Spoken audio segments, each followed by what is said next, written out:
Ці не здаралася так, што вось ён, момант шчасця, а ўжо праз імгненне ад яго застаецца толькі ўспамін?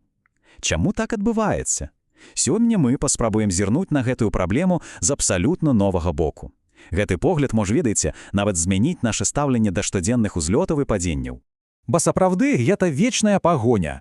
Мы ўсе хочам быць шчаслівымі, атрымліваць задавальненне, але яно нібы пясок скрозь пальцы. Толькі злавіў, а яго ўжо няма.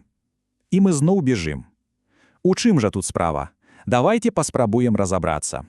І вось, крыніца, якую мы сёння аналізуем, прапануе вельмі цікавы адказ. Усё крыецца ў канцэпцыі пад назвай Юнг-Хве. Але, увага, гаворка ідзе зусім не пра рэлігійнае перараджэнне. Не, тут усё значна бліжэй да нас. Гэта штодзённы наш з вамі псіхалагічны цыкл, дзе пакуты, па-карэйску, го, і задавальненне, нак, пастаянна проста бясконца змяняюць адно аднаго. Добра, вось наш план. Спачатку мы пераасэнсуем, што ж такое Юнг-Хвей у нашым кантэксце. Потым паглядзім на прыроду пакут і, што самае цікавае, на парадокс задавольнення. Далей збярэм усё разам і ўбачым, як яны ствараюць гэты бесканцы цыкл. Ну і напрыканцы самае важнае. Пагаворым пра тое, як у гэтым усім знайсці хоць нейкі баланс. Такім чынам, пачнем з асноў. Давайте на хвіліну адкінем усе ўяўленні пра Юнг-Хве як пра нешта містычнае, звязанае з перараждзеннем душы, і паглядзім на гэта як на звычайны псіхалагічны механізм, з якім кожны з нас сутыкаецца, літаральна кожны дзень. Вось тут і крыецца ключавое адрозненне, якое прапануе наша крыніца.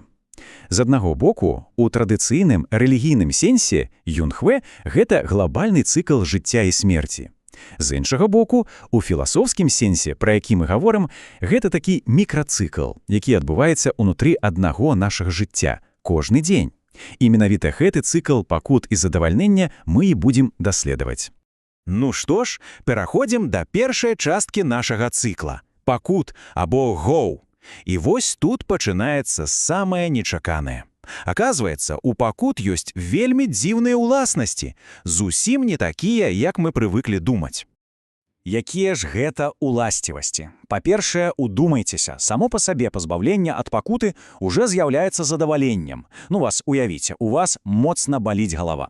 І раптам боль праходзіць. Гэта ж не проста вяртанне да нормы, гэта сапраўдная асалода. Па-другое, пакуты маюць неверагодную здольнасць. Яны звужаюць нашу ўвагу да адной кропкі. Калі у вас баліць зуб, вам абсалютна ўсё роўна на сусветныя праблемы, ёсць толькі адна мета – пазбавіцца ад гэтага болю. Усе астатнія думкі проста знікаюць. Ну і нарэшце, прямая сувязь. Чым мацнейшыя былі пакуты, тым ярчэйшая эйфарія, калі яны сканчаюцца. Каб зразумець, як гэта працуе, вось вам вельмі яскравы прыклад. У крыніцы сцвярджаецца, што вайсковая муштра па сутнасці выкарыстоўвае гэты механізм. Базавыя пакуты – гэта недасыпанне, голад, фізічная стома. Яны нібы чысцяць розум новабранца ад яго старых думак і перакананняў. І калі галава, так бы мовіць, пустая, у яе вельмі лёгка закласці новую ідэалогію, новыя правілы. Гэта ж працуе і ў іншых сферах. Чалавек, які ўвесь час змагаецца за выжыванне, навряд ці будзе думаць пра нешта глобальнае.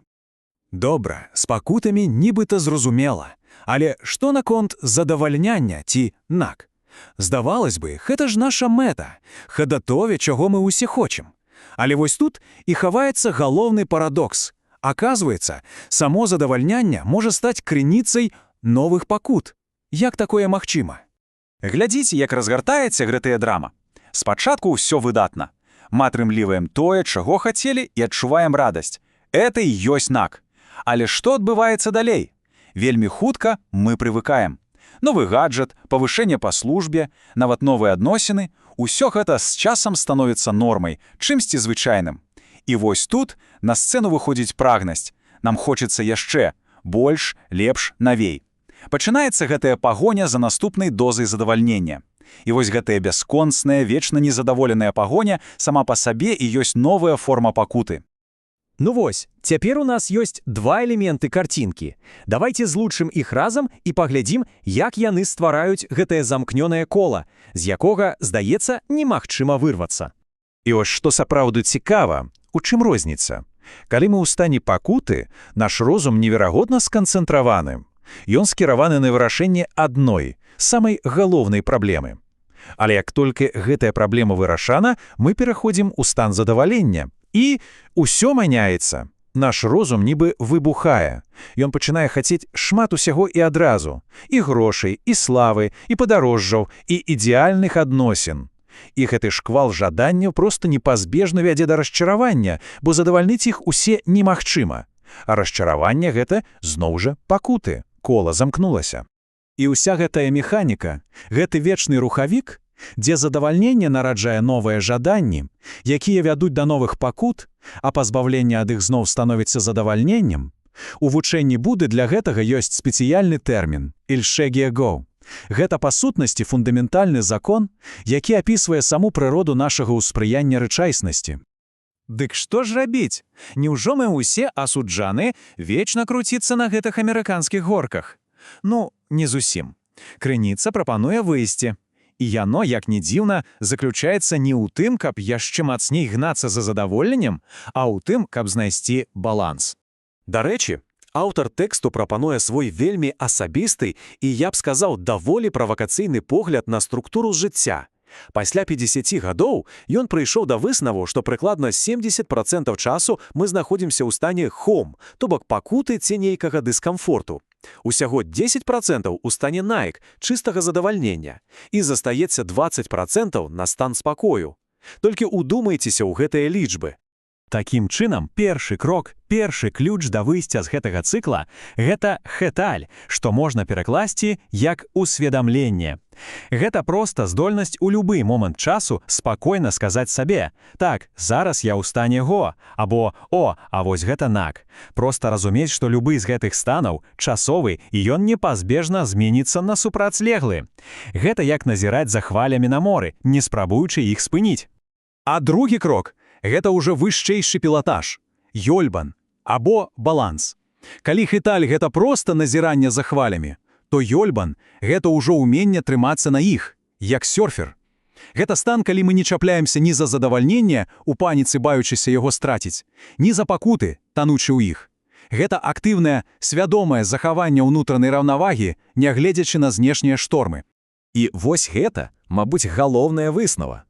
Магчыма, мета жыцця зусім не ў тым, каб сабраць як мага больш момантаў нак, задавальнення. Магчыма, сапраўдная мета пашыраць вось гэтыя 20% спакою. Зрабіць так, каб стан унутранай цішыні і раўнавагі стаў асновай нашага жыцця, а не кароткай перадышкай паміж пакутамі і эйфаріяй. І гэтае пытанне застаецца з намі. Разгледзеўшы ўвесь гэты механізм, застаецца падумаць, а ў якіх сферах нашага жыцця гэты цыкл працуе найбольш актыўна. І што можна зрабіць, каб перастаць гнацца за чарговым мімалётным задавальненнем, а замест гэтага свядома, крок за крокам вырошчваць унутры сябе той самы спакой,